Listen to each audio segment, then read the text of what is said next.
are addressed. So that said, so let me start then with the contents of today's class. So let me share the screen again. And we go to lecture 2. I remind you that the contents of all classes of all 4 lectures are already available in the Dropbox folder that we shared with you a couple of days ago in the email. And of course, you find the link also on the course website. So there is no, don't hide anything about the theory and the methods.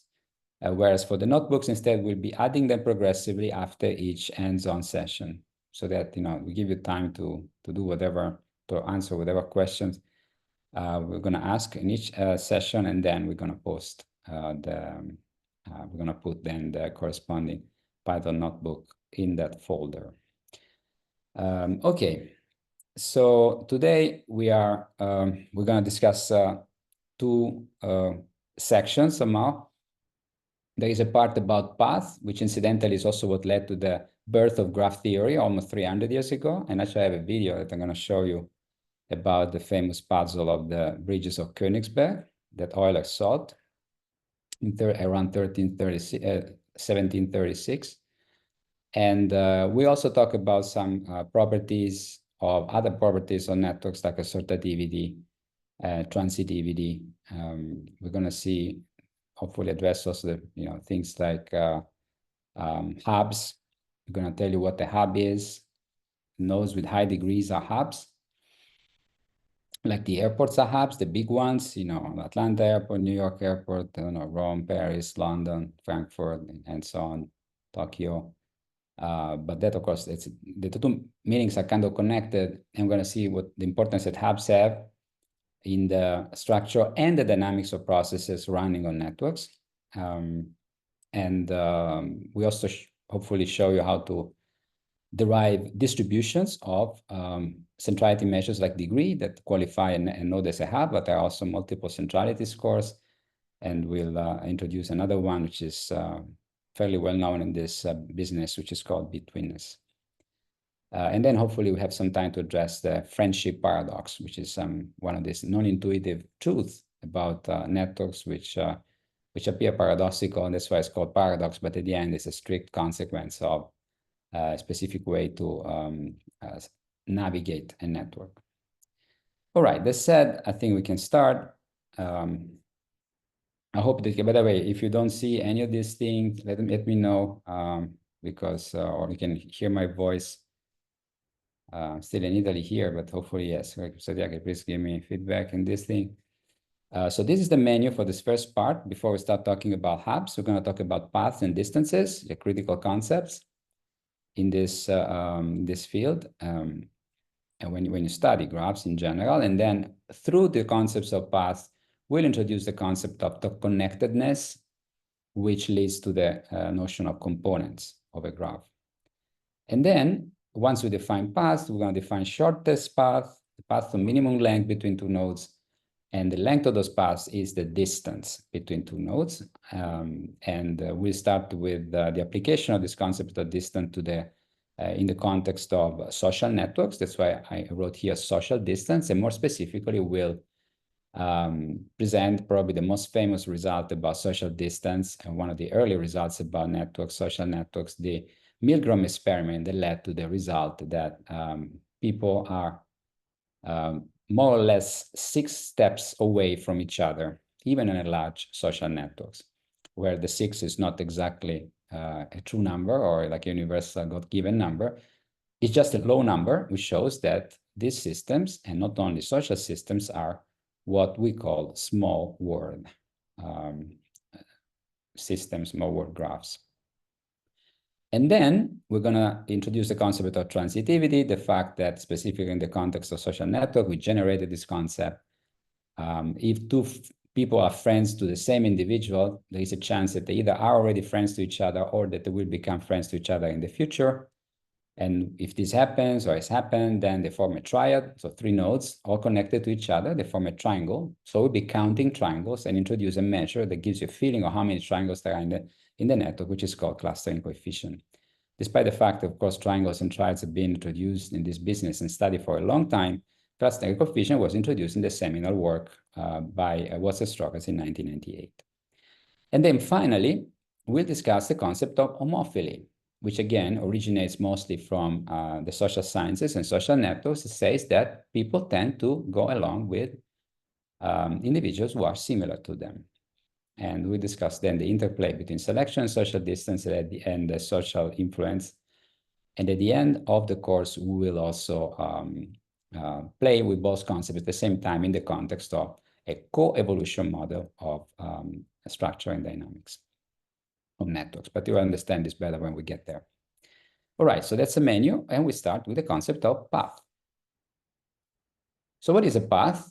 A path for us would be a sequence of links, consecutive links, traversed to go from a source to a target node. If you take a look at this example here, in blue, I highlighted a path, one of potentially many. This is a small network, so you don't really have so many, that leads from A to B. You see the links are consecutive. I go from A to E, and then from E to F, and then from F to H, and then from H to B. This is, of course, an undirected network. If you have a directed network, you cannot follow an edge against the stream. You always have to follow an arrow. You cannot cross an edge in the opposite direction with respect to the arrow. And that also means that there may not be a path between two nodes, even if, in principle, if we ignore the arrows, the system looks connected. It seems that you can go, like in this case, from any node to any other node, at least in this area of the network, which is called component. But we're going to address and introduce this concept soon enough. So for directed networks, we're going to give examples in the next slide. We're gonna have to follow the direction of the arrows. If the path has the source node, which is the first node, the beginning of the path, and the destination node or target node B, which coincide. So basically, if you start from a point and you do a path, and then at the end you end up at the same point that you started the path at, then you talk about a cycle, like the word suggests. We'll be dealing mostly with simple paths. These are the ones which are used to define the concept of distance or average shortest path between two nodes. There are several variants of this concept. Paths have been studied on networks for literally hundreds of years. There are theorems and other things. Of course, we have to make choices. We stick to simple paths, which is good enough for us to introduce most of the key notions. What is a simple path is a path in which you do not use the same link twice. You do not cross the same link more than once. Like in this case, from A to B, you see, you only use each link crossed by the path only once. But in principle, I mean, when you define a path more broadly, you can also use the same edge and actually even the same node multiple times. That's not the case for simple path. The length of the path, called path length, is the number of links in this path. In this case, it would be 1, 2, 3, 4, the number of these 4 blue links, which are the which make basically the backbone of the path. All right, paths are very important also historically because it was a path problem, specifically the paths of the Königsberg bridges that Euler solved around 1736, almost 300 years ago, that gave birth to graph theory. So I usually talk about this thing myself, but I recently found a nice video that explains this, gives more information. So since it's only 3 minutes, I'm going to stop sharing now here and share instead the video. So you can have some fun, hopefully, and understand the origin of this concept and the origin of graph theory. Let me share. So I hope it's visible. Tell me if it is not. Let me also go full screen. The Königsberg Bridge problem is a famous topology puzzle which is about the solution to cross 7 bridges in the city of Königsberg without doubling back. Königsberg used to be a German town in the 18th century, and the city of Königsberg was set on both sides of the Pregel River. There are 2 islands in the river which are connected to the banks or each other with 7 bridges. The residents of the town have a tradition, which is, they always try to find a way to cross each bridge exactly once. Obviously, this is a difficult problem if we know nothing about the topology. Leonhard Euler, a Swiss mathematician, heard about this puzzle. Finally, he provided a solution which successfully proved that the way to cross each bridge only one does not exist at all. From the map, we can see there are 4 areas which are connected with the bridges, which are on the north bank of the river, on the south bank of the river, and the 2 islands. For simplicity purposes, Euler converted the map to a graph. This graph is made up of the points, which are also called a vertex, and lines, which are also called edges. So the 4 areas A, B, C, and D are represented as vertices, and the 7 bridges are simplified as edges. So the question now becomes, can you draw each line only once to generate the graph, without removing your pen from the paper? Of course, you can start and end at any point, but you need to be smart enough to know which point to start with and which one to end with. If a vertex has an odd number of edges connected to it, it will be called an odd vertex. Conversely, if a vertex has an even number of edges connected to it, it will be called an even vertex. From this graph, we can see that all vertices A, B, C, and D are all odd vertices because they all have an odd number of edges connected to them. Through a few days' investigation, Euler drew the following conclusions. For a graph which can be completed with each edge being drawn only once and no removing pen from the paper, it must satisfy one of the following conditions. It must have 0 odd vertices or 2 odd vertices. If a graph has 0 odd vertices, we can use any vertex as the start point, and this point will be the end point as well. The path that uses every edge of a graph exactly once is also called Euler path. Let's check this example to see if it can form an Euler path. There are no odd vertices in this graph. We can start from any point, and it will end up coming back to this point to complete the Euler path. On the other hand, if the graph has 2 odd vertices, to successfully complete an Euler path, one vertex can be used as the start point and another one will be the end point. Let's see this example. There are 2 odd points in this graph. We can use point 1 as the start point and the end point will be point 2. For any other cases, there is no way to complete the Euler path without removing the pen from paper. Let's go back to the Königsberg bridge problem and see if we can resolve it. From the simplified graph, we can see there are 4 odd vertices in the graph. So, there is no way to pass each bridge only once. Before we end today's topic, you can test your knowledge by picking up the ones which can generate the Euler path. I hope you went through. Santiago, was it clear? Could you see it? Just to make sure. And I hope that that goes for everybody. Yes. Yep. Loud and clear. Good. I hope you liked it. I just found it a couple of days ago. I thought it was, a nice story. There was additional drawings. As you can see, in a second, I had the same drawing of the network that Euler originally drawn. Yes. Okay. Thank you. Here on the right. Let me restart from here. And pretty much the same, of course, diagram of the city. The city, of course, is the same Königsberg today known as Kaliningrad in Russia.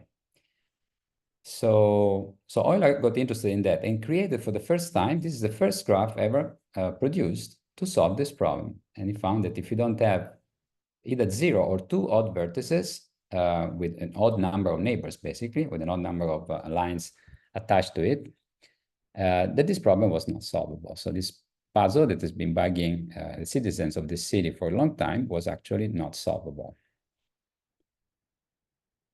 Now, I hope that the concept of path now has gone through. It's a fairly simple one.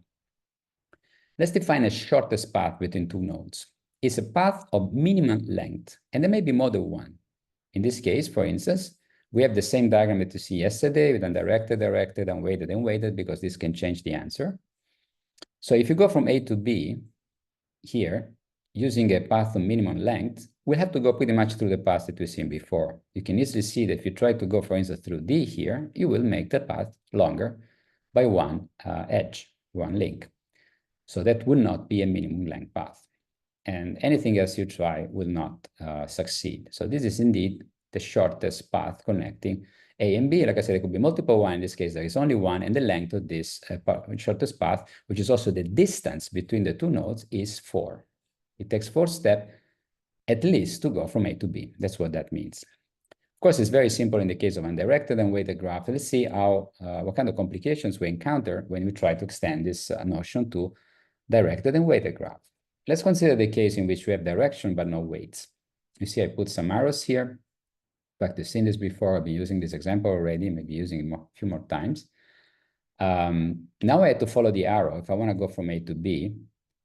Interestingly enough, you see that the solution now is different. It does not go through the same sequence of points of nodes, because I cannot go from E to F, because I would have to go against the direction of the arrow.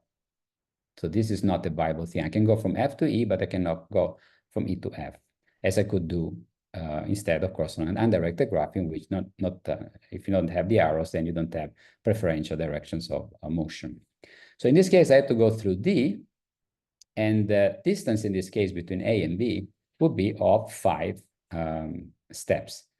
However, I want to emphasize it, just because it's critical in this case to respect the verse of the arrows when you go from any point to any other point. If you have a path from A to B, like in this case, you may not have a path from B to A.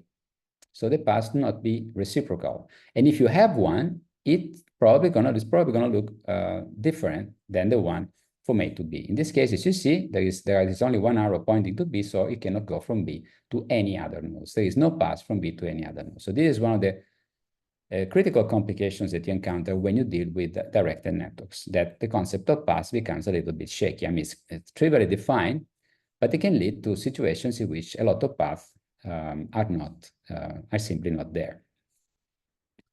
Specifically, if a path is not there, you can do two things. You can say it's undefined or give it infinite length. These are conventions. So it's important because at some point we're going to average over these numbers. And of course, you cannot average over numbers if some of them are not defined. If we go to the case in which the network is undirected and weighted, which is bottom left here, I hope you can see my cursor. First, we have to agree on what we mean, how to translate weights into distances. Now, weights, more often than not, as I indicated yesterday, they express the strength of the association and or interaction between the corresponding nodes. Now, the idea is that the stronger the relationship between the two nodes, the closer they are with each other. So more often than not, weights are kind of are inversely correlated with distance. The larger the weight, the shorter the distance. However, there are cases in which weights can simply represent something like a cost or even a distance itself. And this is the case that you're considering here, in which indeed the weight indicates some form of distance or cost between the two corresponding nodes. I say that and I make this distinction because instead, if weights have what the kind of the meaning that they usually have, then you cannot use them as distances, but you will need to transform them into something that behaves like a distance. Like for instance, they are inverse, because in this case, the larger the weight, if you invert it, the smaller the distance, which is what people usually consider in many examples. But there are other, like I said, examples in which instead the weights is more directly connected to the concept of distance. In this case, I indicated the values here on the edges, links. And if I want to go from A to B, the interesting thing along a minimum path length, what I had to do, I had to sum now the values of the weights on the edges and get the path which leads to the lowest total. So you can see here that even though the path that you see initially here in the undirected and weighted case is still there are no directions here, and the network is structurally the same. This is not the shortest path connecting A and B, because if you sum the edges, the weights on the edges, you get 2 plus 3 plus 1 plus 2, which gives 8. Whereas if you go through D, even though you get an extra edge, you get 1 unit of weight less. So 2 plus 1 plus 1 plus 1 plus 2, which is 7. So 7, of course, is smaller than 8, and therefore the minimum shortest path, in this case between A and B, is the one going through D, the one highlighted by the blue path. So you see the presence of the weight, even if the links are positioned exactly in the same way, can change quite a bit the answer to this question.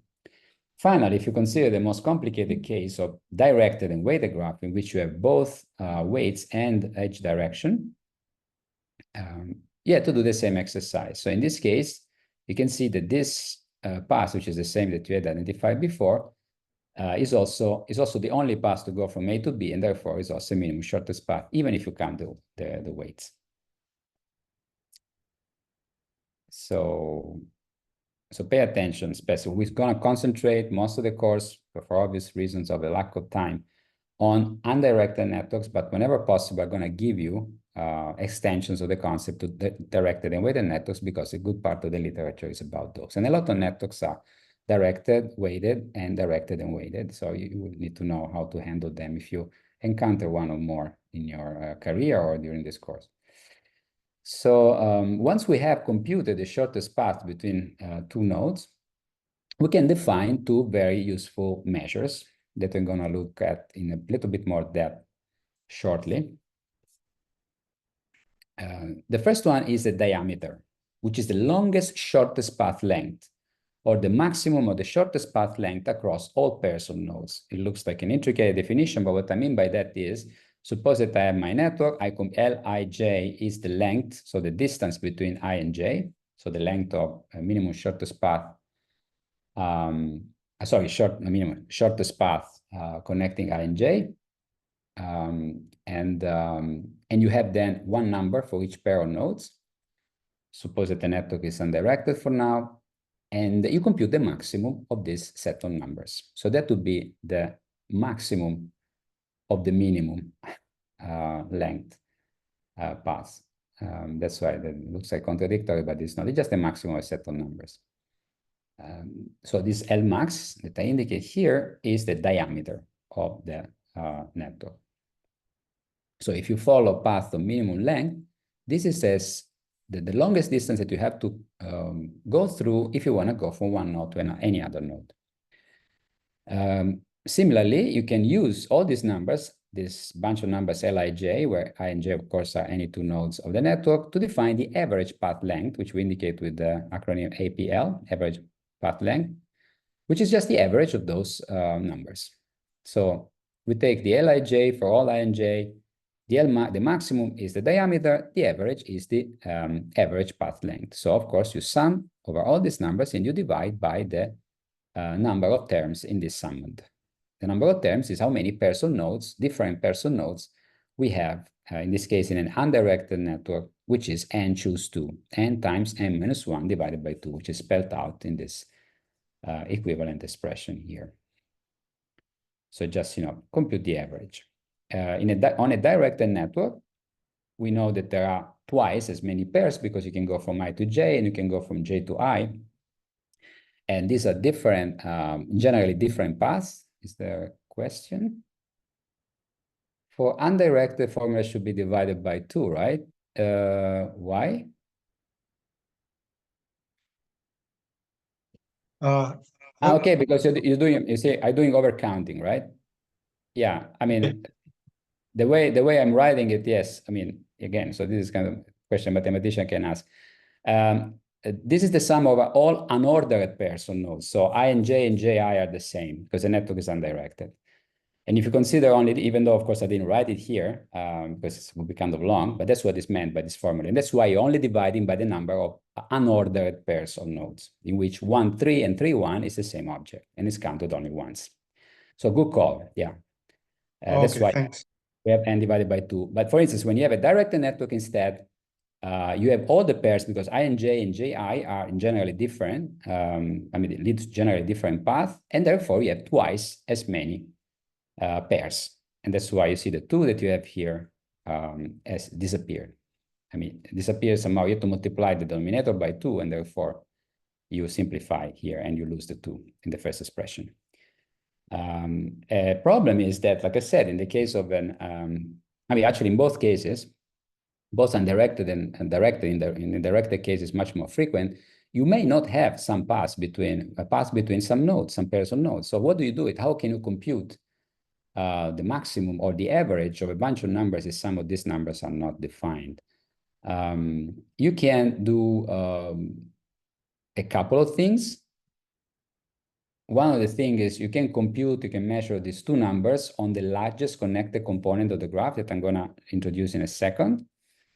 In this case, you're sure that there is, at least for an undirected graph, that there is, networks, that there is a path, and therefore there is a distance between any two nodes. Or you can use a mathematical trick that works in all cases, which is this one. You compute what is called the so-called harmonic average of a bunch of numbers. Your numbers are still Li and J's. And the problem is that if there is no path between I and J, you assume that Li and J is infinite. So of course, we're averaging numbers, some of which are infinite is not a good thing to do. It's not defined. If you do the inverse of infinite, you get at 0. So if you use a formula like this, what happens is that only the pairs of nodes which have a path between them, a shortest path between them, if you have a path, they're going to have a shortest path as well, obviously. Only those are going to contribute to this sum, because all the others, all the pairs I and J for which there is no path, no shortest path, no path and therefore no shortest path, contribute 0 to this sum. So you do the same thing. You just sum the inverses of the distances, whether they are defined or not. If they are not defined, this would be 0. You divide by the total number of pairs again, and then you inverse the result. So this is called harmonic average. And this is actually something that people have used because it saves you from the trouble of knowing what to do when some of these variables are not defined. Some of these numbers are not defined. So now that we define the concept of shortest path and shortest path, we can introduce the related concept of components or connectedness. A network is connected if there is a path between any two nodes. So that's why it solves the problem we had before. If you are on a connected graph, undirected connected graph, then you know that you can go from any node to any other node. So all the shortest paths are well defined. It's going to be numbers attached to them and not infinities. If the network instead is not connected, it is divided into connected components. Like in this case, you see, indicated by the colors, each of these is a connected component. I mean, within each of these, the nodes of the same color can be reached from each other in any situation. So any node here, any blue node can be reached from and can reach towards any other node of the same color following a path. Same thing for the yellow ones, and of course for the orange one, there is only one node, there is no path there. It's kind of a degenerate case, but the concept holds. So a connected component is a connected subnetwork because it's just a part of the network which happens to be connected, for which you can define a path between any two nodes of that subnetwork. The largest one, the largest connected component of a graph is called giant component. On real networks, more often than not, it includes a substantial portion of the network. Sometimes more than 90% of the nodes are in the giant component. We're talking about real networks. In principle, of course, if you are free of designing networks, you can make the giant component as small as you wish. Of course, it's going to be still, by definition, larger than the other components. But of course, you can always move edges and so on, create things that look more homogeneous. But in real networks, instead, usually there is a huge component. That's why it's called giant component. And the other ones are much smaller. A singleton, like in this case, is the smallest possible connected component. So a single node without any neighbors. It still will be considered still a component, even though it has no neighbors, so degree 0. I mean, since we have a reasonable number of people, you can ask me questions during the lecture. I think we should be able to handle this. Hopefully, we'll not go over time because of that. But you know, at least now it's an option. Okay, so now I define the concept of distance. So let's start playing a little bit with this concept and specifically apply this concept on real networks, specifically social networks. In the social sciences, there's always been this curiosity, it's a very old problem, in fact, about how close people are to each other in the social network, how reachable, basically, we are in society through our acquaintances. The friend of the friend of the friend of the friend is me. So let's start considering co-authorship networks. The co-authorship networks are the networks of, say, scientists who produce papers together. So if two people have co-authored the same paper, then there's going to be a link between them. Of course, they may have also co-authored multiple publications. In this case, there's still going to be a link within them, but you can modulate the weight of the link and very naturally through the number of common publications. So let's take, for instance, the case of Paul Erdős. It's not a case that, Paul Erdős will be featured in this part of the course, but is also, of course, a giant of graph theory. He's one of the founders founders of random graph theory, and we're going to talk a bit more about, I mean, we're going to hear this name more often, especially when we introduce the random network a la Erdős and Rényi, which de facto opened the door to random graph theory. In this case, I'm mentioning him because he was an outstanding mathematician and one of the most prolific mathematicians in history. He collaborated with over 500 co-authors, so it was a hub, so he had many neighbors. He has many neighbors in the co-authorship network. I mean, it's been long deceased, I think about 20 years, but he's been working until the very end. So this would be the so-called, the one on the right-hand side is the so-called ego co-authorship network of Erdős. The ego network is a network in which you have a node and all its neighbors. So this would be the ego, which is Erdős in this case, and the other green dots are all the people Erdős has been working with, have been producing papers with throughout his career. So ignoring, of course, all the other scientists who never worked with him. So you see actually how many people really work with him, I can say more than 500. And in fact, so many that at some point, mathematicians asked themselves what any mathematician's Erdős number was. The Erdős number would be the distance in the co-authorship graph, of which this is only a small portion, Erdős ego co-authorship network, the distance of that mathematician from Paul Erdős. Again, the distance, the shortest path, the length of the shortest path, or one of the shortest paths connecting that mathematician to Erdős via common co-authors. And if you want to know about this, if you're curious to know how far or close people that you may have heard of, famous mathematicians today or in recent times, of course, they should have been born after Erdős. I mean, also before Erdős, they should have been active at the time when Erdős was active to collaborate with him.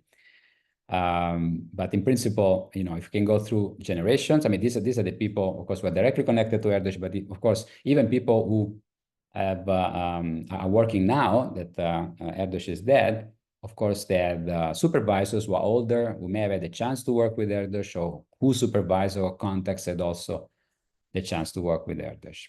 So, of course, the bigger the generational gap between, you know, the mathematician and Erdős, the longer the Erdős number is going to be, the bigger. But this very nice website, MathSciNet, collaboration distance, you can click on this, it's an active link, and you can then check, you can put the name of somebody, and then it's gonna give you the Erdős number. I'm gonna give an example of this. I'm gonna compute my own Erdős number. So this is Paul Erdős. His Erdős number obviously is 0 because it's himself, so there's no distance 0 from himself. Among the many people he worked with, there is Fan Chung, who actually been recently abducted in the National Academy of Sciences of the United States, like really some 2 weeks ago. They wrote at least this paper together. So Fan Chung is one of the neighbors of Erdős, would be one of those green dots that you see in the previous diagram, on the previous slide. Fan Chung wrote this paper with Alessandro Vespignani here that you see. Here is now at Boston, at the Northeastern University in Boston. It was my mentor. And Alessandro published several papers with myself, including this one when I was a postdoc in his group, and with my other co-author in the network science book, Phil Menkser. So Alessandro had Erdős number 2 because he published a paper with somebody, Fan Chung, who published a paper with Erdős. So that's 2. So 2 steps away from Erdős. I'm 3 steps away from Erdős through Alessandro, and then Fan Chung. Same thing for Phil Menkser, was my co-author in the book, and actually Clayton Davis, former PhD student of Phil Menkser, is also co-author of our book. But he wrote this paper, among many, with Phil Menkser, The Rise of Social Bots. So it's 1 step away from Phil, 2 steps away from Alessandro, 3 steps away from Fan Chung, and 4 steps away from the great Paul Erdős. So even people who had nothing to do, computer scientists in this case, so end up being fairly close to Erdős. But it can also be, you know, the explanation could be as simple as saying that, you know, it's a very prolific individual, you know, it's a very exceptional person. Overall, you can find bigger distances on social graphs than these ones. Instead, it turns out that that's not the case, that the overwhelming majority of paths connecting, shortest path connecting any 2 nodes on a social graph are going to be quite short. This is the small world concept, which has been formalized by a bunch of people, actually, until the famous experiment by Stanley Milgram, psychologist Stanley Milgram, that somehow made the so-called the 6 degrees of separation become a buzzword, not only in the sciences, but also in the arts, and eventually even a movie from 1991 called 6 Degrees of Separation was inspired by this concept. The very origin of this concept dates back really a long time ago. It seems that the great Guglielmo Marconi, Italian, like myself, and maybe our only analogy, who got the Nobel Prize in physics 1909 because he was one of the people who invented the radio, the communications without wires. It seems to have, just because of the radio, connecting people who are far away, was wondering how easy it is to connect, to reach out to people who are very far away from us, geographically, say. But the first idea was in the short story Chains, written by Hungarian writer Frigyes Karint in 1929. So it's almost 100 years old, the concept. But just to say that these ideas have been tossed around for a while until Stanley Milgram decided actually to compute and to verify whether this is a correct intuition or not.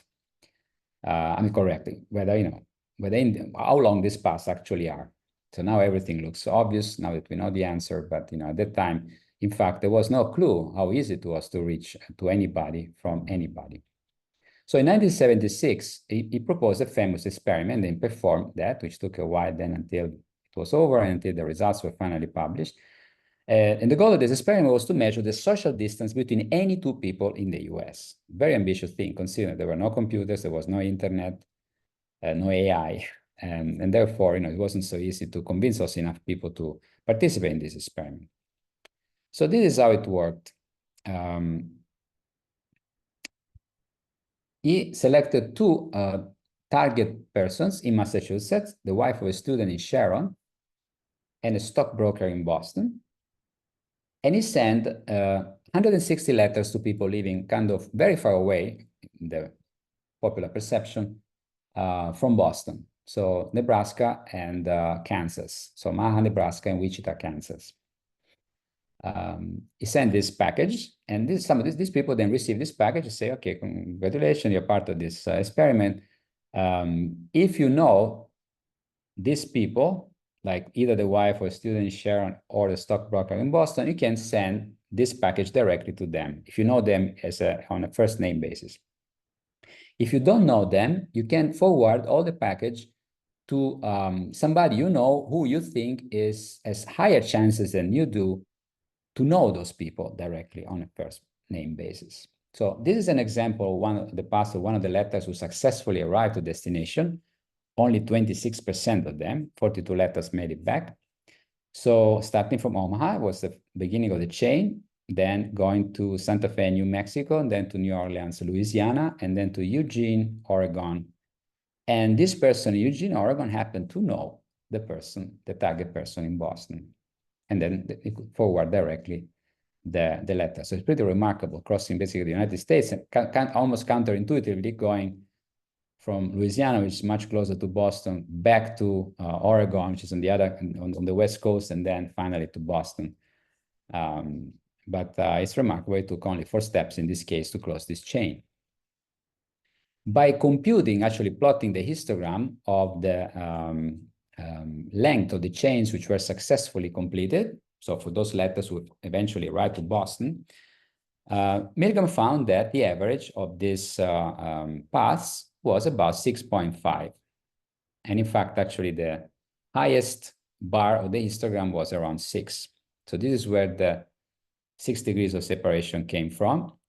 And that was much lower than most people expected. Think about the obstacles, these places like in the middle of the United States, how would they, know how to reach people that they don't know in a different state?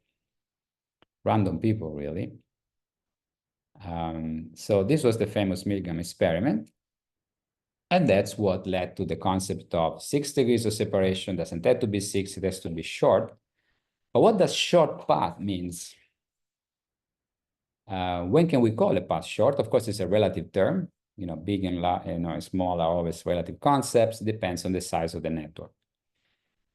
what you do to validate whether indeed the distances are short on any network, not only social ones, is to observe the relationship between the average.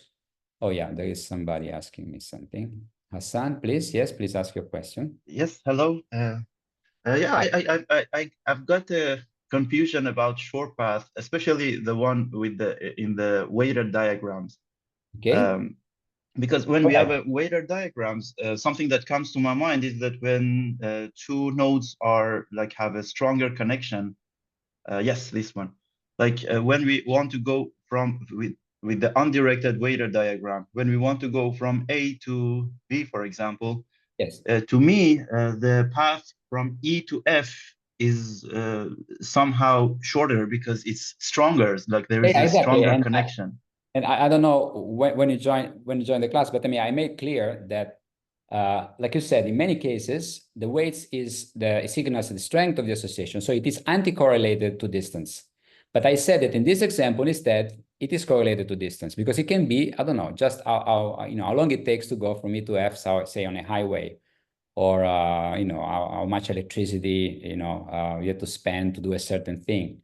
So more related to the concept of cost, which is more proportional to the concept of distance.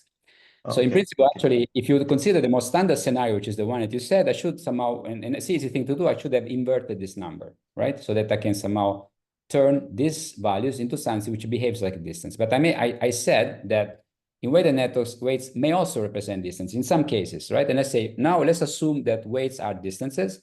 And if weights are distances, then in this case, indeed, the shortest path between A and B would be A, E, D, F, H, B. Okay? But okay, because I made okay, that assumption for okay, simplification. But you're totally right that otherwise, if these were the weights in the most conventional sense, indicating the strength of the interaction, then instead, it would have been better to go through EF because it would have been, because 3 would correspond, say, to a distance like, say, 1/3, proportional to 1/3, which is, of course, smaller than the inverse of these two distances. So that's a valid point. But I tried to test, and obviously I failed to clarify this before I talked about this example, because I'm totally aware that in most cases, instead, weights are kind of the inverse of distances. But in this case, okay. Thank you. Sorry for the no, it's misinformation. fine. It's totally Thank you very fine. much. I say now, fortunately, it's possible to address most of your concerns, which is fine. Yes, So thank you. yeah, sure. So like I said, now I think we have a class of a reasonable size. So please ask your question as they come. We should be able to cover most of this. Actually, I'm not sure anymore. Looking at the time right now.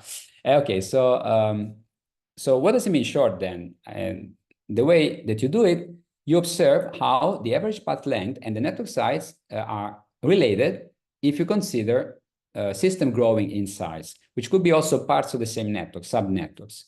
Specifically, one says that the average path length is short when it grows very slowly with the size of the network. Say, for instance, most normally logarithmically. And you know that the logarithm is a function that kills large numbers. And that's what we're going to find also, and what people found then also for some of the early models on networks like the Erdős-Rényi random graph. As we're going to show when we get to that. So basically, what we get from that, starting from the Milgram's experiment and everything which was done afterwards, the Milgram experiment has been repeated, most recently using emails. So it's in a more reliable and more statistically sound settings, and it's confirmed that indeed the distances between any two people are fairly short. But this does not work only for social networks. In our table that you're going to see multiple times, there is a column in this one which shows the average path length between any two nodes of all, between all pairs of nodes, and of all different networks. Some of them are technological networks, information networks, also biological networks. You see these numbers are much lower than the number of nodes here. There are exceptions though, like grid-like networks, like in this one here, like lattice.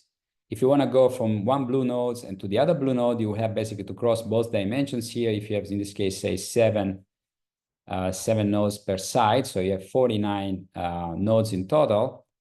It takes 6 steps to go from left to right and from top to bottom. So overall, this path is going to have a length of 12 steps. 12 and 49 are not so far away from each other. In this case, the connection between the average shortest path and the size of the network expressed by the number of nodes is not logarithmic, but is polynomial. And that's why in this case, This would be just because the square root of the number of nodes in this case, and that's why these networks are not small world, but it doesn't happen very often. Most of the time, as you can see from this table, the networks, pretty much all networks are small world. And we're going to show that it's a fairly trivial property to reproduce, even in simple models. Now, we leave now distances, we go to transitivity, also called clustering improperly within the physics and computer science circle. I like to call it transitivity because that's the original name of the concept. Like I said, it has to do, and it stems from the social sciences, social network analysis, and it has to do with the existence of triangles in a network. If A and C are people, and B is also a person, and A and C are both friends to B, there is a good chance that A and C are also friends to each other. That's what happens in real networks. So that the friends of my friends are also my friends. So this is what happens in this case, in which you see A and C are indeed friends, and you close a triangle. And it's not what happens in this case, in which A and C have a friend in common, but they are not friends to each other. So how can we basically quantify the presence of triangles on a network? The natural way to do it, which has been introduced actually fairly recently, I mean, almost now 30 years ago, 26 years ago, 1998, the famous seminal paper by Watson Strogas, published in Nature, they introduced the concept of clustering coefficient, exactly as I introduced it here. Suppose that you have a focal node, and then you can do it for any node. This node has 6 neighbors. You want to count how many triangles exist between pairs of neighbors and the node itself. So basically, you want to see how many pairs of these neighbors are connected to each other. These are indicated by the red lines, whereas the dotted lines here, the dotted black lines here indicate pairs of neighbors of the red node which are not connected to each other. And the clustering coefficient is just the ratio between the number of red lines, the number of pairs of neighbors of the red dot, which are connected to each other, and the maximum total number of pairs of neighbors that you have. So all the lines that you could have if all these neighbors were connected to each other. And again, this means that you have to take all the pairs, unordered pairs of this set. And we know that the number of nodes is the degree. The number of neighbors of a node I is the degree ki. So the number of all possible unordered pairs of neighbors would be ki choose 2, which is ki times ki minus 1 divided by 2, which goes then to the numerator.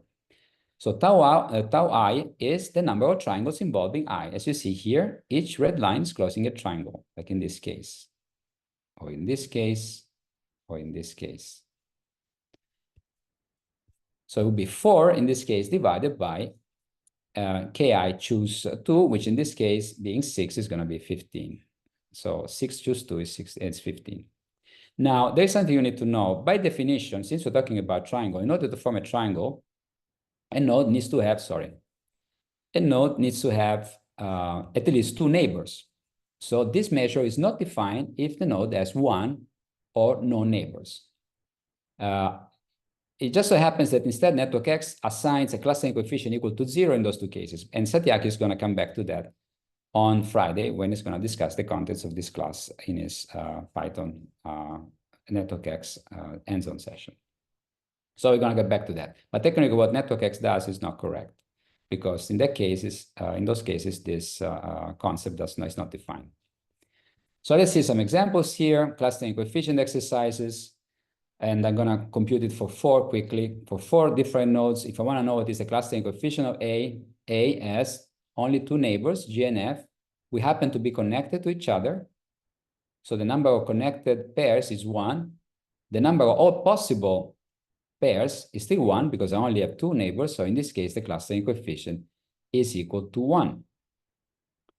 In this case, if I want to compute the clustering coefficient of B, again, I have to count how many pairs of the neighbors of B, which are indicated by the blue dots here, E, C, G, and H are connected to each other, and it's 1, 2, 1, 2, basically, you see, divided by the total possible number of pairs. So out of 4 nodes, I can form 6 unordered pairs. So 2 divided by 6 is 1/3. In this case, C, I want to know the clustering coefficient of C. I have 3 neighbors. 2 of the pairs of neighbors are connected. EB and BG are connected. E and G are not connected, so we have 3 pairs of neighbors in total. 2 of them are connected, so the clustering coefficient is 2 divided by 3. And finally, in the case of D, I only have 1 neighbor E. So as I told you before, in this case, the measure is not defined. However, if you ask network X to compute it, it's going to give you the value of 0. So like I said, Assortativity is going to go back to that during the session on Friday. Now, once you compute the clustering coefficient for all the nodes for which it is defined, all the nodes which have at least 2 neighbors, you can compute the average, right? This is what is done here. This is called average clustering coefficient or network clustering coefficient. You sum over all the i's, all the nodes I, which have more than 1 neighbor, so which have degree ki bigger than 1, and then you divide by the number of those nodes. So it's simply the average of these numbers. If you did it through network X instead, it will compute it also for the nodes for which the measure is not defined, because it will assign a value of 0. But like I said, we're going to see this soon again. Let me show you the table again to show you some of the critical truth about, basic truth about real networks. We already seen the real networks are small world, which means that the average path length between any 2 nodes is much smaller than the total number of nodes. Much smaller usually means that it varies logarithmically with the size of the network. The other property, which is instead connected to the presence, to the transitivity feature, so the presence of triangles, shows that, as you can see from this column here, that the average clustering coefficient of most networks is fairly high. This number is, of course, by definition, is between 0 and 1. And you're going to see how much smaller it's expected to be if you can place links at random. The fact that these numbers are significantly, much higher than I don't know, 10 to the minus 3, 10 to the minus 4 that you can expect on networks of similar sizes with total randomness, shows that in real networks, there are many more triangles than one would expect if nodes are connected at random. We're going to get back to that. One thing that I want to notice, I didn't define so far, again, for reasons of lack of time, 2 key types of networks. One is bipartite network, and one is tree-like networks. I didn't define what the tree is. I didn't say what the bipartite network is, not because it's not important, but because we had at some point to cut stuff from somewhere. And bipartite networks have 0 clustering coefficient. So the second one here is a bipartite network. I still don't tell you what it is. I just show you because in case you wonder, I just said that these values are high, but 0 is the smallest value. On bipartite networks, the clustering coefficient is 0 by definition. So this is an anomaly somehow. But in most networks, we are not bipartite. Instead, these values are fairly high, much higher than in corresponding networks in which nodes can choose each other at random. So there must be something that incentivizes the creation of triads, not only in social networks. We'll get back to that. We're going to see tomorrow a model that generates a lot of triangles. Networks with a lot of triangles. Okay, so we've seen that real networks are small world, that they have a lot of triangles unless they are bipartites or trees. But, like I said, these are somehow minority situations that we don't want to enter. Let's define another feature, which is assortativity. Birds of a feather flock together. It's an expression that you may have heard. Let's take a look at this network here and suppose that we can classify the nodes in 2 groups based on some attributes. I don't know, like boys and girls in school, or I don't know, old and young people, or I don't know, rich and poor, Republican, Democrats, and so on. You may notice that the way the thing has been designed, this is not a real network. It's kind of a toy model, toy network. The dashed line connect nodes of different colors, so different groups, whereas the continuous line instead indicate connections between pairs of nodes of the same group. As you can see, there are very few connections between nodes of different groups and many more within nodes of the same group, That's an example of assortativity. So nodes of the same kind like each other, so that they have a higher chance of being connected than being connected with nodes of different groups. This is an example of assortativity. Assortativity stems originally, again, from the social sciences, the concept of homophily, that in society we tend to hang out with people who are similar to us. And there are 2 possible mechanisms that explain the assortativity that you measure on social graphs. One is so-called selection. which basically means that similar nodes become connected. I decide to become your friends because you're similar to me. So I'm gonna feel comfortable in your presence, doing stuff with you and discussing with you because you're very similar, and therefore we're rarely gonna argue about stuff. And the other mechanism is social influence. I mean, we are connected for whatever reason, by accident, same school, same neighborhood, same relatives. And because of that, we become more and more similar. So one of the key puzzles of the social sciences is about the origin of homophily. When you set a social graph in which you do have assortativity, are we similar because we are connected and that would be influence, or are we connected because we are similar and that would be selection? This is actually something that would deserve its own course. There's going to be a lot of discussions. Big results have been also disproved and criticized, showing that from observational evidence, observational studies are unable to discriminate between these two options, knowing whether I'm similar to my neighbor because we decided to get together, being similar, or if we became similar after we got together. So it's difficult, even if you do longitudinal studies, to rule out one or the other mechanism. You need to do an experiment which you can control some of the observables.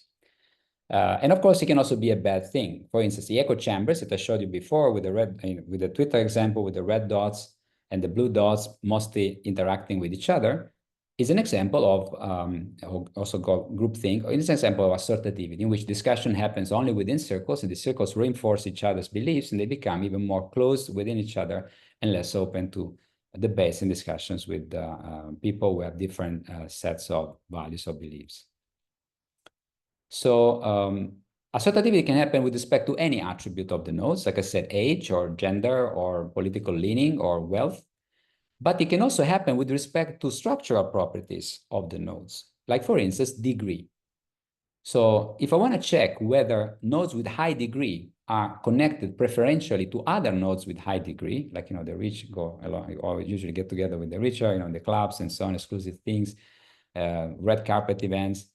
And of course, likewise, if low degree nodes tend preferentially to be attached to low degree nodes, we can have anything between these two extreme situations.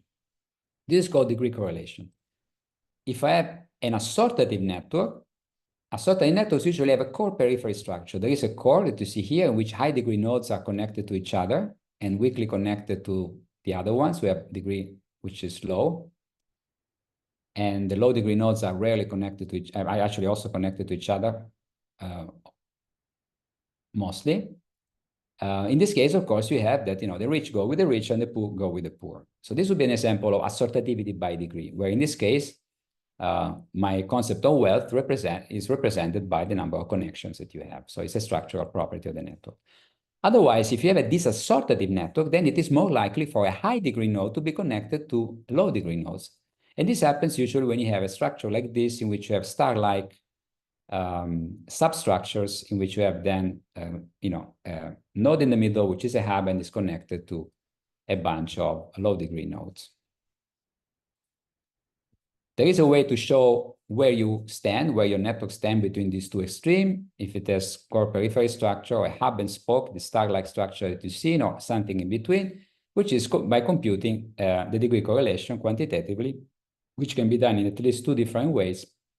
And Satyaki is going to show you one of the network X function that does that, proposed by Mark Newman more than 20 years ago, and is essentially the Pearson correlation coefficient of the degrees of the endpoints of all the links. You take a link connects to nodes. Node 1 will have degree K1, node 2 will have degree K2. You do consider all the Pearson nodes which are connected, you get two Liston numbers, basically two vectors, and you correlate those two vectors. You compute the correlation coefficient of those two Liston numbers. So that's what basically it's going to show you during the corresponding section. So now we can get out of the whole path and small world and assortativity and clustering and transitivity business, and we get into hubs. So we're seeing that real networks with few exceptions are small world. Real networks with few exceptions are transitive, which means they have a suspiciously high number of triangles. Consider that most networks, like I told you yesterday, are sparse. There are not so many links around. So it's kind of remarkable that you can indeed form so many triangles out of such a small number of links. Relatively, of course, it's always in relative terms. So these are the two key properties, and these are two key properties that we try to reproduce in the network models that I'm going to introduce tomorrow. But these are not the only properties, and in fact, perhaps not even the most important property. We're going to see that properties. We're going to see that the smaller property is kind of trivial to obtain, so it's not such a deep result as it looked 60 years ago when the Milgram experiment was done. The clustering property, the creation of triangle, is less trivial, but still not so deep. But what really made the difference, especially in stimulating the growth of this discipline, is the fact that real networks are heterogeneous. So there are some nodes and edges which are much more important than others. So this is an example, again, the US air transportation network, in which you see that, of course, there are some airports like Chicago here, Denver, and Atlanta, who have so many flights going in all possible directions, are much more important than most of the other airports. But how do I know? How do I compute how important a node / an edge is? I do that by computing what people call centrality measures. The centrality is a measure of importance of a node. And this is one of these ill-defined concepts that can be then phrased and quantified in many different ways. There are dozens of centrality measures today, and within this course, I'm going to introduce only two measures. One that you already know, which is degree, the number of neighbors of a node, and the second, betweenness centrality, which has to do with the concept of shortest path that we introduced today, and that you may, of course, heard from before. The degree of the node, we can go quickly on this, is the number of neighbors of the node. We indicated with the letter K. We talked about this yesterday. This is just a quick recap. Nodes with high degree are called hubs. So when I say hub, imagine a node with a lot of neighbors. And again, a lot is a relative term, let's say, with respect to the other nodes of the same network. The average degree, of course, is the average of this number over all the nodes. So I sum this Ki over all the nodes, and I divide by the number of nodes. We already seen yesterday that through the handshaking theorem, this variable, this average, is always equal to twice the number of links divided by the number of nodes, because each link increases the number of neighbors by 2 units, because each link has 2 endpoints.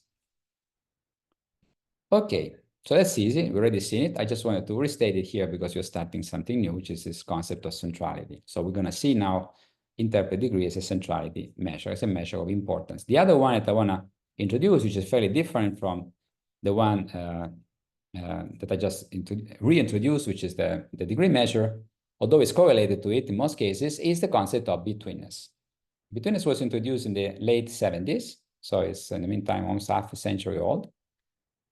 And the idea was to give more importance to node which happens to be on shortest path connecting pairs of nodes. So the more often a node is crossed by a shortest path connecting any two nodes, the more central it is. How do you compute this? This is the standard formula betweenness. You take all the pairs of nodes H and J, different from each other and different from I, your focal node, of which you're computing the betweenness. And then you compute how many shortest paths connecting H and J cross I, and how many shortest paths connect H and J in total.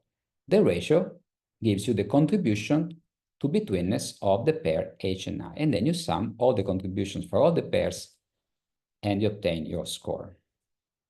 So obviously, if all the paths connecting, shortest paths connecting H and J go through I, then this ratio is equal to 1, and this pair gives a strong contribution. This is the biggest contribution that this pair can give to betweenness. If conversely, none of the shortest path connecting H and J go through I, then this one is going to be 0, and this pair will contribute nothing to the betweenness centrality. I hope this is clear. This is an example, actually 2 different examples. They show one thing, that as I mentioned earlier, betweenness and degree are correlated. If you do a scatter plot, you will see that the nodes with the highest degree are more often than not also the nodes with the highest betweenness. Like in this case here, you see 3 here is kind of mini hub in this mini network because it has 4 nodes, 4 neighbors. It is connected to all the other nodes. But it's also a very high betweenness node because you see, if you want to go from 5 to 4 or 1 or 2, you will have to go through 3. And even if you want to go from 4 to 2, you have 2 equivalent options. You can do 4, 1, 2, or you can do 4, 3, 2. So in this second case, you're still using 3. So you're still giving importance to 3 when you do this crossing, when you do this journey. So this is a case in which the two concepts, I mean, the two numbers would be then correlated, but this is a case which shows instead that there are outliers, there are exceptions. You see 3 in this case has only 2 neighbors, so it's not definitely a hub. There are nodes with more neighbors here, like this one here, which has 5 neighbors, or this one here, which has 4. But you see it has high betweenness because every time you want to go from any node to the left of 3 to any node to the right of 3, you will have to go through 3. It's the only possible, it's the only viable route. So this is one of the cases in which the degree of the node will be low, but the centrality will be high because of the specific position of the node in the network structure. And the concept can be easily adapted and extended to links. So this is called link betweenness or edge betweenness. And Mr. Gibbon, who of course, we're happy to work with about this course, made the most important contribution using link betweenness in the context of clustering algorithm. This is actually the part of the course that we'll not cover, unfortunately. I also did 1 or 2 good things in this area. Okay. So, okay, suppose that then I computed the centrality of all my nodes. Could be degree, could be betweenness, could be some of the other measures that I didn't mention. How do I make sense of this? If I have a network with 1 million of nodes or 100,000 nodes, dealing with the list doesn't really help me very much. I mean, even if I take the one with the largest centrality, the node with the largest degree, any node, like also in society, is negligible compared to the rest of them. So it's not the individual link or the individual node which is important, but it's more the groups of nodes, groups of links which have similar values of centrality. So basically classes of nodes, classes of links, which are important. To identify these classes, we'll have to compute the histogram or distribution of these measures. So that would be the statistical approach. And computing distribution is a key thing. Also, Satyaki will teach you how to do it in Python, NetworkX, and to plot nice diagrams. I'm going to give you just the high-level definition. So let me check what time it is. I didn't put my thing there. Okay, thank you.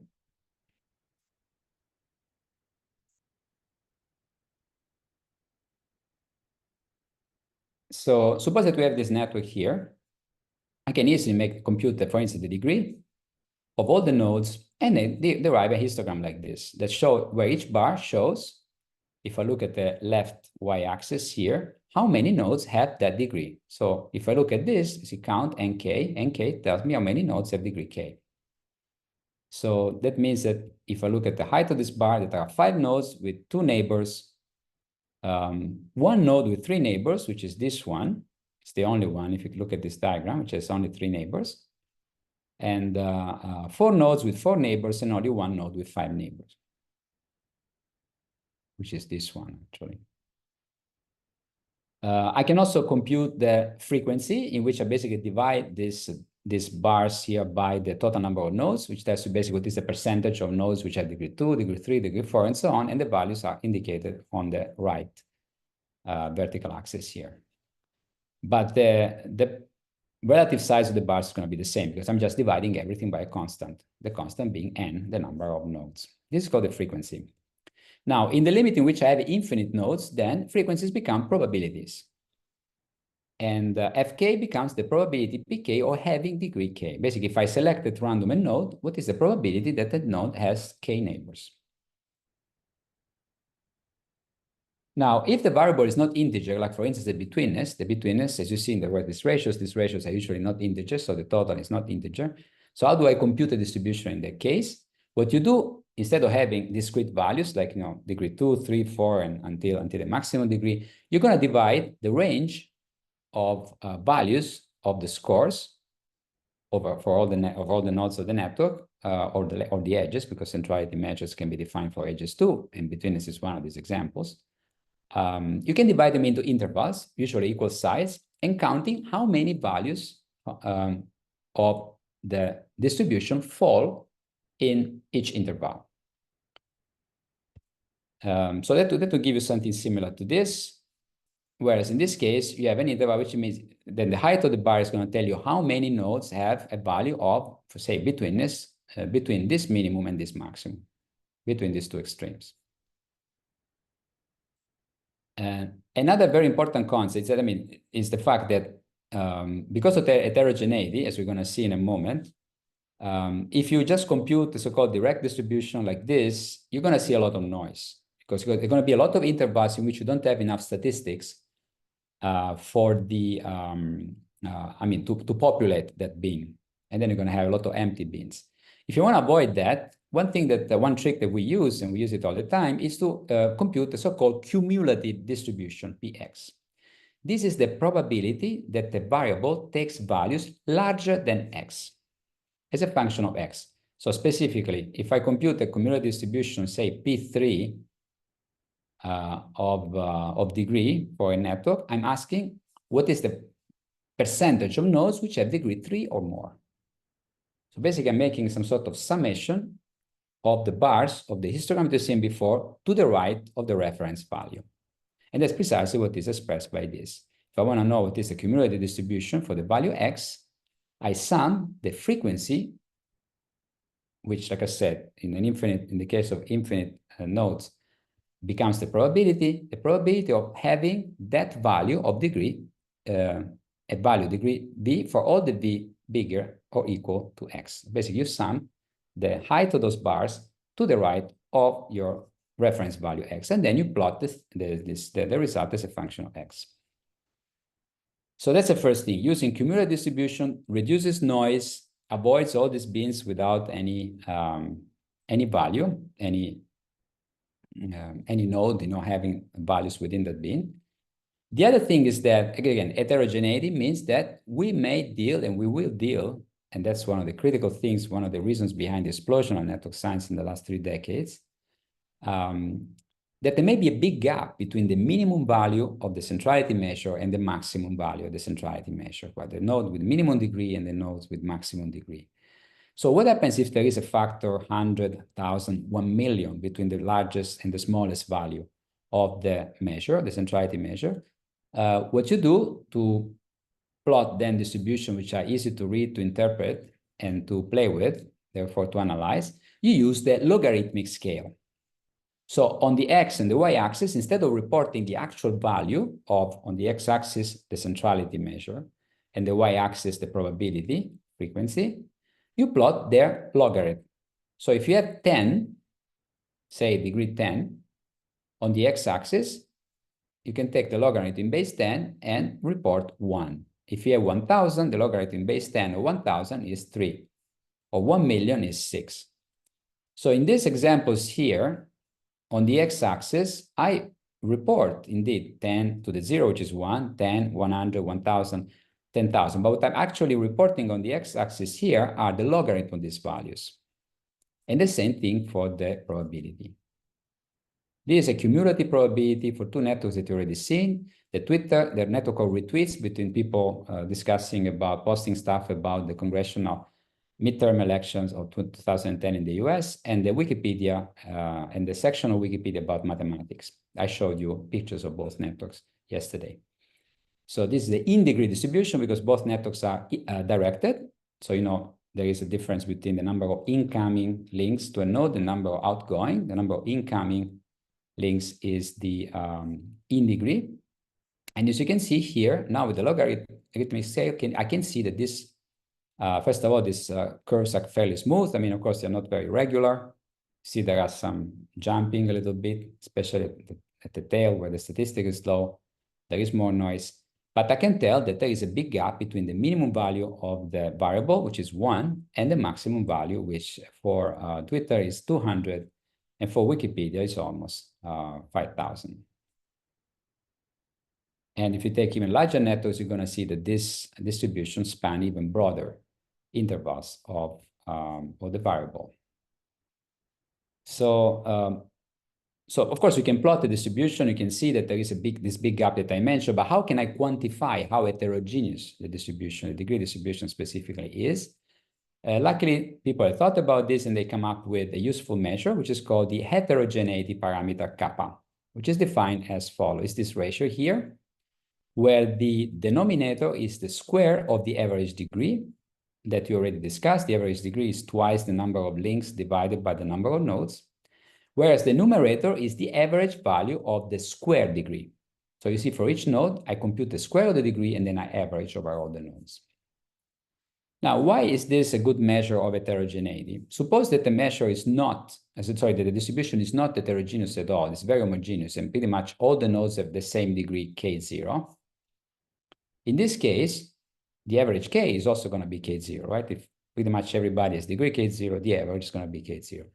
But also for the average K square, you can expect that the average is going to be close to K0 square, because K square for each of them is going to be approximately K0 square. And if you average, of course, over numbers which are mostly the same, you're going to get pretty much the same value. So in this case, from this expression here, K0 square divided K0 square is 1. So if you have a homogeneous distribution, which essentially means that you have a peak distribution around a certain value, and pretty much all the nodes or edges, we're talking about degree now, so all the nodes have the same degree with small differences, like this thing like this, then you can expect a value of this parameter which is close to 1. Whereas if you have a broad distribution like the ones that you've seen before, in which you have a tail that doesn't die out so fast, then the distribution, in this case, kappa returns a value which can be considerably larger with respect to 1. And specifically in this diagram here, you can see that the heterogeneity parameter kappa of all the networks that you've already seen from different domains is in general quite a bit bigger with respect to 1, with few exceptions. So almost all these networks are highly heterogeneous. Let me see what time it is. I'm sorry, I didn't bring my phone with me. Okay, so we may still have 1 or 2 minutes for questions. I have one last thing to say, which is about the friendship paradox that I mentioned at the beginning, and then we can, if you have questions, you can ask me. So heterogeneity leads to interesting consequences like the friendship paradox. Let's take this toy network that I created myself. I put some names. This is a social network of acquaintances between people. Here are the names of them. If I choose a node at random, I have the same probability of picking any node, right? Just what random means. I close my eyes, I can pick any of these dots here. So this is okay, regardless of how many contacts they have. If I choose links at random, instead, I have, of course, a higher probability of selecting nodes with high degree. Because, obviously, nodes with high degree, I have a higher number of links attached to them. So they're much easier to find. So in this case, if I choose links at random, I have a higher chance to bump into Tom than into Tara or Bob or Pam or John, Mary. So basically the concept is, and this is a concept that's been used heavily both in theory, methodology, and applications. If you follow links in a network, especially a network which is heterogeneous, you have a higher chance to hit a hub, to bump into a hub. Because links are more often attached to hubs. By definition, the hubs are the ones with the highest number of neighbors. Highest number of neighbors means highest numbers of links attached to them. So let's actually make this explicit. That's the last thing I'm going to say. This is on the next slide. If I compute the average degree of a node here, I get 2.29. Trust me. You can easily see it for yourself. You have the slides. Or at least you have access to the slides.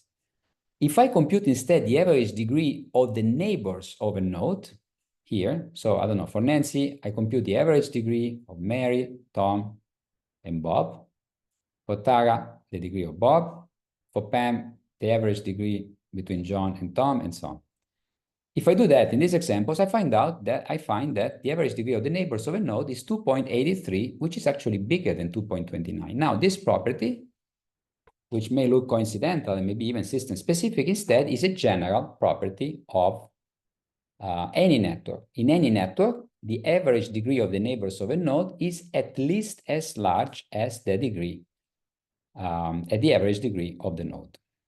This is called the friendship paradox, which can be phrased by saying that our friends have more friends than we do. It looks exactly like a paradox, but it has a very simple explanation based on what I told you before, by following links. So let's take the two quantities separately, the average degree of the nodes and the average degrees of the neighbors of a node. When I compute the average degree of the nodes, each node is counted once.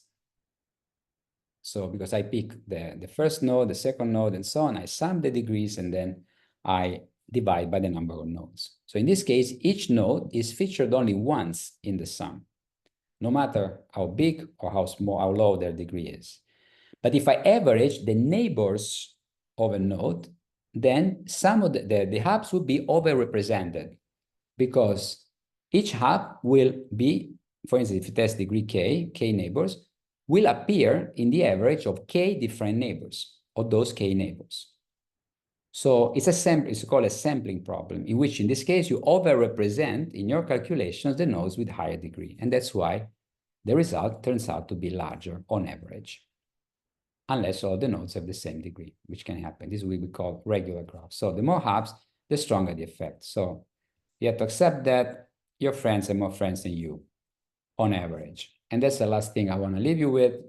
This concept, which is kind of a nice paradox to end the class today, has been used, especially in the context of the recent COVID pandemic. And I can tell you something about this when we get there. Now, we still have a few minutes. If you have any question about today's content, please raise your hands or unmute yourself or write your question in the chat.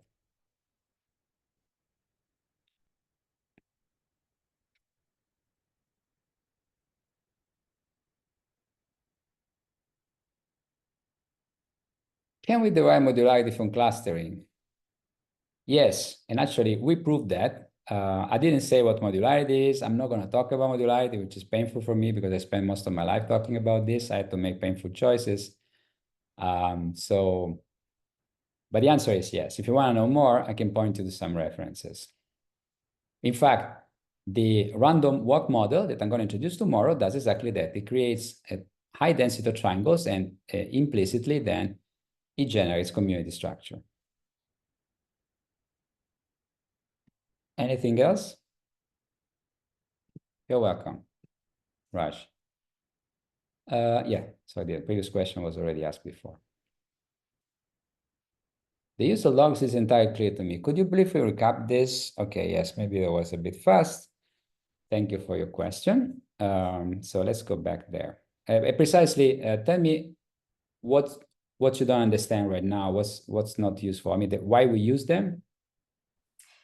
Yes, I think why, and then the graph that had the logarithmic scales, I think I just don't entirely understand how to read it. Okay, let me actually go there. In fact, I was still.